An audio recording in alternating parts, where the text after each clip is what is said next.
Hello everyone, welcome back to the channel. I hope you are doing well. I'm so sorry it's been 2 weeks since our last confession with what we've read. But here we are. I must also apologize that I'm practically deep throating this microphone so you can hear me, because it hurts to talk as I have laryngitis, which is why it's been so long since I've uploaded anything. But apart from that, I hope you're all doing well and that you're all looking after yourselves. I know I really shouldn't be talking, but sorry about that. I really just want to talk about the book that I've read. I've read this and another one, but I really need to get this one off my chest a little bit. Take that in whatever way you will. So, A Court of Thorns and Roses by Sarah J. Maas. This was originally published, I believe, in 2015. And it is, if you're not counting a little bit of an extra at the back of the book for the next book, is 119 pages. Was this book worth the hype that it has gotten the past year? I would say no, it is not, and I'm going to go through with why. Before I go into like the whole spiel, just remember that this is my own opinions, and people like different things. You know, I'm not saying it's bad, but just listen to what I have to say. A Court of Thorns and Roses reads as a fan fiction, feels like a fan fiction, and is very much a fan fiction that is published into book form. It is a retelling and rebranding of Beauty and the Beast that is twisted and warped to fit Jeremy Maas and her universe/world.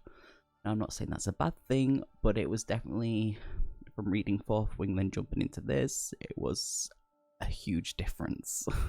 Was this book worth the hype? No, I would class this as a 3.5 star read. It is okay. It's not amazing as everyone has said. It first blew up on TikTok for me. That's where I first really started to see things, and then it just kind of spread itself and its seed among all the other social medias in the world, and eventually into my Discord where Kerry talked about it. And I never read, when she first brought it up, I had never read faith fantasy. I never heard of faith fantasy. Originally I was going to use this to kind of break that cherry for me, I guess you could say, but I ended up reading Feybound, and Feybound, I don't understand why it's not had the hype as this book has. Now, I'm not saying it is a bad book, it's a very different sort of breed of book. Spice in this book is pretty much non-existent compared to Fourth Wing. Fourth Wing was about 9 to 10 pages of spice, and was very detailed and made me blush on the reading sprint, while this one is pretty much non-existent. While pretty much halfway into the book it was like, this is a man's chiseled chest, and that was kind of it.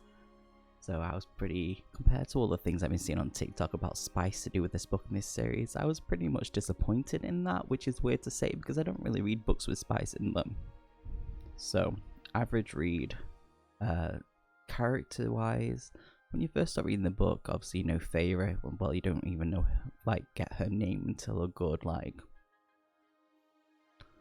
30 pages into the book, or anything to do about her and her family, or anything to learn about the character itself. But the main thing is we have Feyre, we have Tamlin, Lucien, and then we have a maid that works there. And that's kind of like all the main characters that we know, apart from obviously her two sisters and her father, which we don't know too much information of, just something about the past, and that's really it. Now later on we do kind of get a few more characters about halfway onwards from the book, and I'm not going to really talk about them or mention anything else about the characters apart from that. If I was to speak about them or tell you their names, if anyone was new to reading this, it would actually ruin it if I did talk about them. But just know, things do kick off from the halfway mark in the book, while for the first quarter it's just kind of like, oh, okay, this is the situation. And then it starts to move up and speed up a little bit. You don't learn much about the characters in the world itself until about halfway into the book. Now, character-wise, you do get to learn about the characters, the personalities, a bit of their background, and it's actually pretty cool because I did actually like some of the characters because of that reason. Now, world building builds up and builds up from the halfway mark onwards, and it was actually pretty interesting to read. I did enjoy that part of the book, and considering that I've read the book and I kind of want to learn a little bit more about the world and what's going to be happening to Feyre, I will be getting the second book as well. I don't know how many books is in this series, but I'm kind of excited to read it. Now, like I said, I'm not saying it's a bad thing. While it is a fan fiction Beauty and the Beast retelling, it's not a bad thing at all. I still enjoyed the book. It's not as amazing as I thought it would be, especially from the hype, but it's still worth the read. But yeah, let me know what you thought about the book, what your thoughts are, where you feel, what's your stance on it, and is it worth the hype, and how you feel about books that seem to be getting the hype on TikTok don't seem to be the books that you read.